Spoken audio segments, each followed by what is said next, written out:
WWE has finally announced the superstars who will represent Raw and SmackDown in the men's 5-on-5 elimination match at Survivor Series. Each team will feature top names from both shows, and at Survivor Series, they will be embroiled in a battle for brand supremacy. For the first time ever, WWE took to Twitter on Saturday afternoon to unveil all 10 members who will compete in the bout. The male stars announced to represent Raw are Seth Rollins, Finn Balor, Kevin Owens, Rey Mysterio, Dominic Mysterio. WWE SmackDown will be represented by Drew McIntyre, Jeff Hardy, King Xavier Woods, Sami Zayn, Happy Corbin. While it hasn't been confirmed by WWE, it's highly likely that the champions from both brands will once again collide in non-title singles action. This means that Universal Champion Roman Reigns could face WWE Champion Big E. United States Champion Damian Priest could take on Intercontinental Champion Nakamura, and SmackDown Tag Team Champions The Usos could clash with Raw Tag Team Champions RK-Bro. Survivor Series has been around for a very long time. It's one of WWE's big four pay-per-views along with WrestleMania, SummerSlam, and the Royal Rumble. The event is known for its traditional multi-man elimination match involving two feuding teams, but it evolved to become a show that features superstars from Raw and SmackDown battling it out for brand supremacy. This year's show is scheduled to take place on Sunday, November 21st. Alongside the men's match, the show will also include a 5-on-5 match involving WWE's female stars. Bianca Belair, Rhea Ripley, Liv Morgan, Carmella and Queen Zelina will present Monday Night Raw, while Sasha Banks, Shayna Baszler, Shotzi, Natalya and Aaliyah will represent Friday Night SmackDown. Doudrop sent a heartfelt message to Eva Marie following the latter's WWE release. Eva Marie returned to WWE earlier this year. Marie garnered quite a mixed reaction from the WWE universe. She was paired up with Piper Niven, whose name was changed to Doudrop. The duo had a short-lived stint together before Doudrop turned on Eva Marie and went on to defeat her in 2 straight matches. Marie is one of several WWE superstars who were recently let go. Eva Marie's release garnered a heartfelt reaction from Doudrop, who dubbed Marie her hero. Doudrop and Eva Marie were on-screen rivals during the latter's final weeks in WWE. Outside the squared circle, Doudrop has nothing but respect for Marie. Doudrop has praised Marie on various occasions in out-of-character interviews. That woman plays her part so well and takes everything in her stride with ease, and some of the things people say to her are horrendous.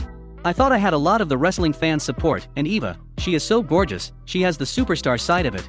And then we have Charlotte, who is both. She's such a good sports entertainer, and she's a supermodel, and she still has online abuse. Eva Marie made her WWE return on the June 14, 2021 edition of Raw. She was originally set to face Naomi, but Doudrop took her place. Marie and Doudrop formed a tag team and competed in multi-woman matches. However, it was clear that there was friction between the duo. Doudrop eventually turned on Marie, and the alliance came to an end. Eva Marie is no longer a part of WWE. Doudrop, on the other hand, has quite a bright future ahead of her in Vince McMahon's promotion. Were you a fan of Doudrop's on-screen pairing with Eva Marie? Former WWE manager Dutch Mantel expressed his concerns with Brock Lesnar getting fined $1 million. Having been a booker himself in the past, Mantel was unable to wrap his head around how WWE could even go the route of fining Lesnar $1 million, given that it's pushing the bounds of reality. A few weeks ago, Lesnar came out and attacked WWE personnel and wreaked havoc on Roman Reigns in the opening segment of SmackDown. Lesnar was later suspended indefinitely, which prompted the Beast incarnate to attack WWE official Adam Pearce. As a result, Pearce fined Lesnar $1 million. On the latest edition of Smack Talk, Dutch Mantel reviewed the latest episodes of SmackDown and AEW Rampage. Here's what he had to say regarding the fine. One thing that pissed me off was the $1 million fine for Brock Lesnar. The $1 million fine. I'm still saying, $1 million, highly excessive. 100,000 maybe, 50,000 I would have been okay with it, but $1 million? Who gets fined $1 million, ever? Well, they might need to make up for those budget cuts. Roman Reigns' win over John Cena at SummerSlam was cut short as Brock Lesnar's music blared over the speakers in Allegiant Stadium. Lesnar made his way down the ramp and came face to face with the tribal chief. Over the next few weeks, Lesnar chose not to show up and let the tensions between Paul Heyman and Roman Reigns rise. However, the Beast incarnate did return a few weeks later and expressed his intentions to face Roman Reigns. The two titans collided at Crown Jewel last month where, after interference from the Usos, Roman managed to win. With Brock Lesnar now indefinitely suspended, the feud has been put on the back burner, but will surely be revisited given how things ended at Crown Jewel. When do you think Brock Lesnar will return? Do you think Roman Reigns vs. Brock Lesnar could headline WrestleMania 38? Share your thoughts in the comments section below. WWE Universal Champion Roman Reigns took to Twitter to send a message to the SmackDown roster after he and the Usos laid Kofi Kingston and King Woods out to close this week's show.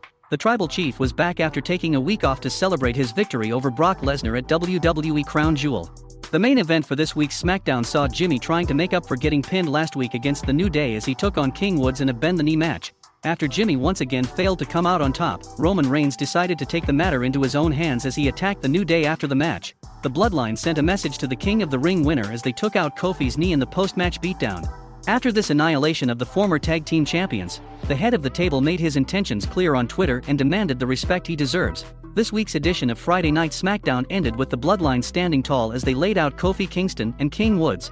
Earlier during the show, the trio was interrupted by the New Day as they poked fun at Roman Reigns' current gimmick before throwing an intriguing challenge. This insult did not sit well with the tribal chief as he threw up a challenge himself after laying waste to Woods and his partner post-main event. "If you show up next week, I'll show you what a king looks like," Reigns said to a laid-out Woods to close the show. With the New Day's historical success against the Usos and Woods' newfound status as king, a match between the two could be a huge treat for fans and help set up the upcoming match between Roman Reigns and Big E at WWE Survivor Series. More details on the recent WWE releases have emerged, courtesy of Fightful Select, who revealed creative plans for some outgoing talent such as Karrion Kross and Scarlett Bordeaux. Scarlett was conspicuously not brought up with Kross during his main roster debut. It's being reported that WWE did look at Scarlett as a potential wrestler for Raw and SmackDown, but she was quickly sidelined. There were multiple pitches made for Scarlett to be a part of Karrion Kross' act, but the plans never made it to TV. Rumors of Karrion Kross having backstage heat also circulated during this time. While Kross seemed to have some degree of heat, several people went to bat for the former NXT champion. Many people reportedly tried to plead about the direction of his booking and character. Before his release, WWE had yet again chalked out plans to adjust Karrion Kross' character, but nothing ever came of it. It was noted that many within the company felt the booking was the main issue with Karrion Kross and not the character. It should surprise nobody that the idea for Kross to wear a helmet and portray a new gimmick didn't come from the superstar himself. The reboots of both Keith Lee and Karrion Kross weren't their ideas. Kross even reacted to his bizarre in-ring attire following his WWE release, and made it clear that he was not a fan of the promotion's creative direction. Kross and Scarlett were among the biggest names on the latest list of WWE releases, and, as things stand, the couple will have to wait for their non-compete clauses to end before accepting bookings. What are your expectations from Kross and Scarlett following their WWE run? Let us know in the comments section.